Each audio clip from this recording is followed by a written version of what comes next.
Right, welcome back. This is part 2. So if you haven't seen part 1, you should go and watch part 1 first.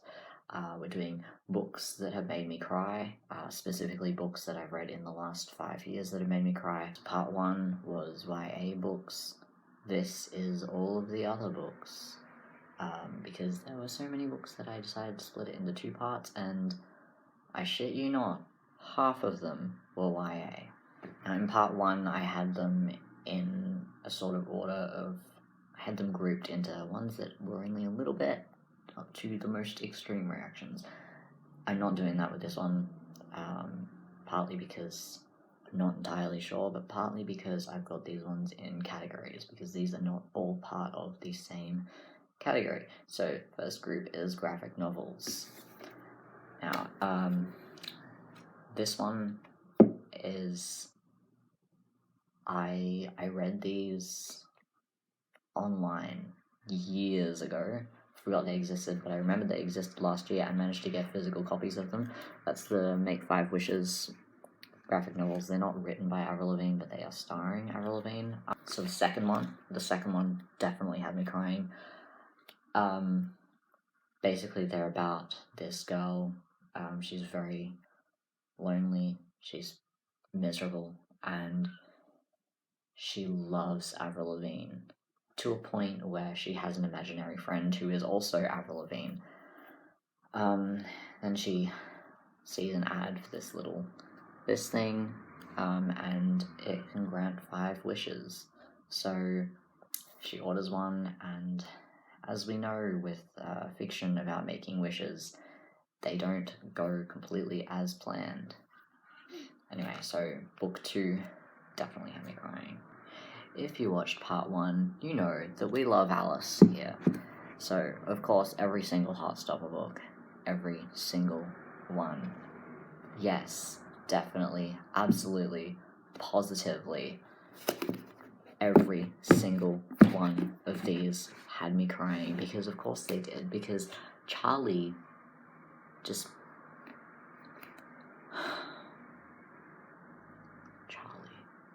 If you don't at this point know what Heartstopper is about, then I'm just going to assume that you don't get on the internet much. Gay boys, basically, that's all I'm saying. Now, if you like Heartstopper, I would absolutely recommend you read this one. It is called Bloom. At the moment, there's only 1 book out, but they are working on a second one. One of my co-workers suggested this to me because I was sad because there was no more Heartstopper. At this point, I had finished it all, and I was like, I need more gay stuff, but I also want more graphic novels, and she was like, read this, and I did, and yes, I cried, and yes, it's cute and wholesome and gay, and also bakery setting. They bake together. It's adorable. Right, moving on, we have children's books. Now, this one, I actually gave my copy to my sister, so I had to borrow this copy off a friend, and it's falling apart, and that alone makes me want to cry. But Black Beauty, it's about a horse, but it's like in the point of view of a horse.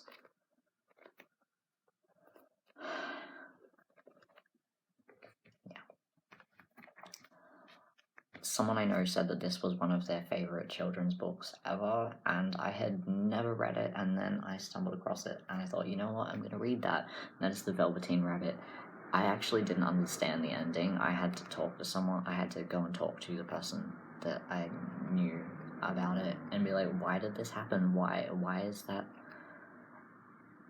Anyway, it definitely made me cry. A kid has a toy stuffed bunny, and he loves it, and it's in the point of view of the bunny.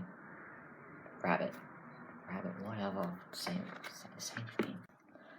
If you've watched any of my book videos, you know that this is one of my absolute favorite books of all time. It is my favorite children's book. It's called No Flying in the House. It's by Betty Brock, and no one I know has ever heard of it, except for every time I talk about it, which is quite a lot.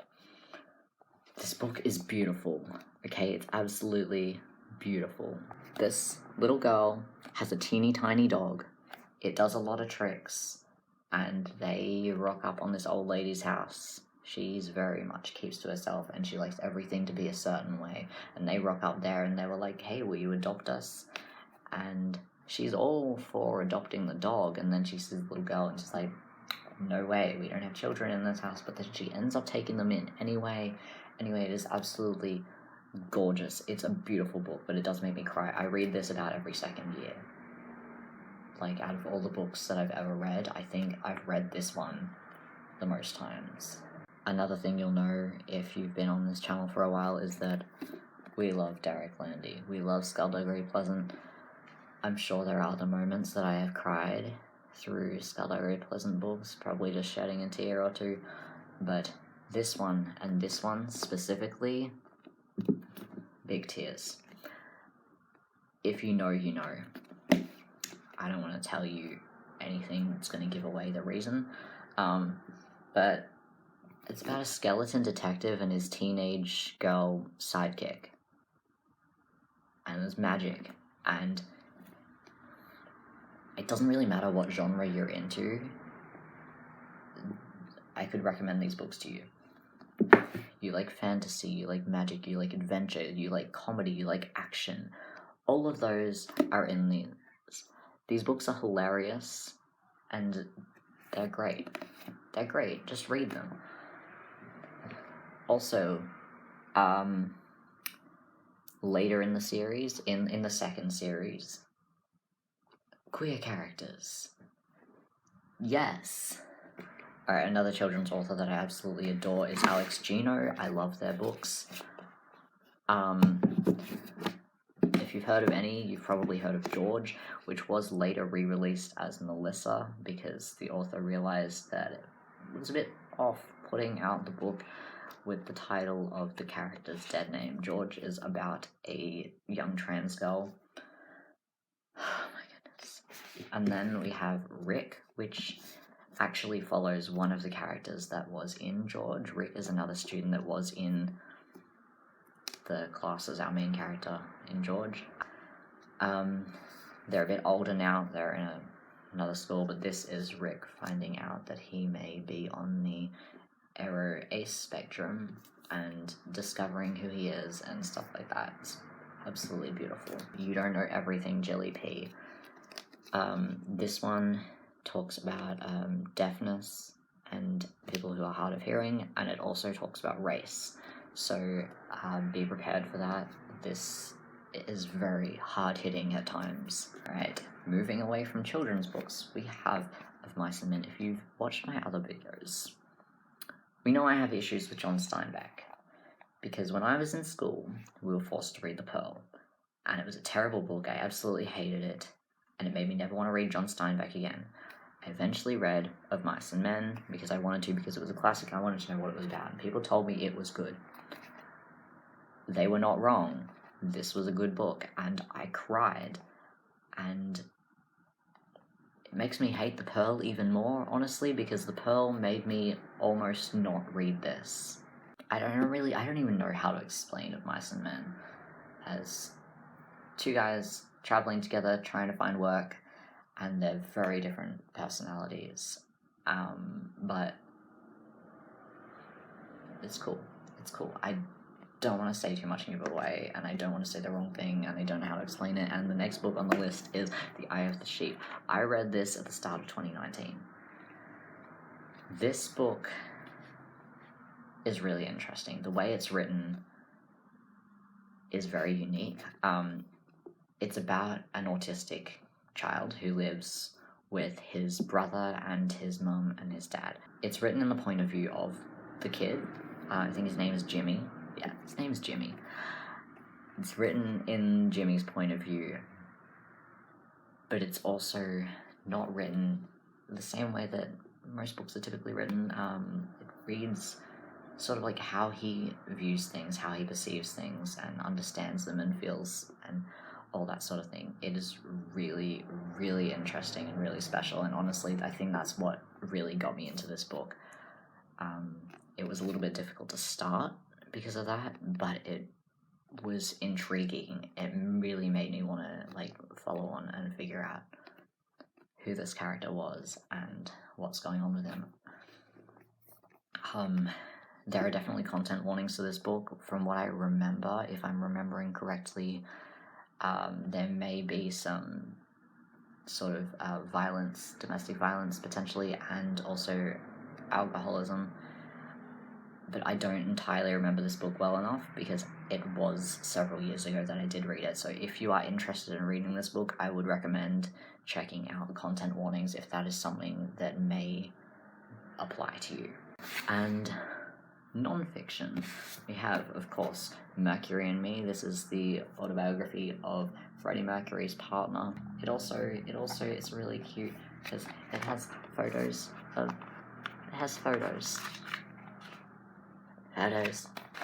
Showing you this page because it's got ones with their cat. One of their cats. Sorry, I was trying to show you cats. I should have been showing you this page. Look at them. They're so beautiful. Anyway, I just thought that everyone would appreciate cats. I've also got Tranny by Laura Jane Grace. The second I found out about this book, I wanted to get it. I waited months after its release and went into our local bookshop and asked them about it.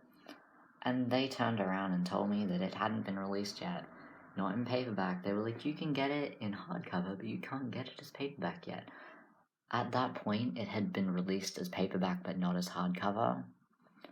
So that made no sense to me. Anyway, ended up leaving there and eventually managed to order it online, and oh my goodness, yes. Laura Jane Grace has had a huge impact on my life, so this book really meant a lot to me. But yeah, absolutely, definitely would recommend reading this. It's very interesting. But yeah, definitely cried it a couple of times. And the last one we have is Eddie Ayres, one of Eddie Ayres' books. He has another book now. I found that out the other day. I was at work and I walked past it and I was like, whoa, he's got another book. Maybe I should check that out. So, Eddie Ayres is Australian, I think, and he's trans. And he went to Afghanistan to teach music in a school. And this book is about that experience, but also about him recognizing that he was trans and coming out and dealing with that. Yeah, so as far as I know, that is all the books that I've read in the past 5 years that have made me cry. I will possibly do another one of these videos in the future when I've read more books.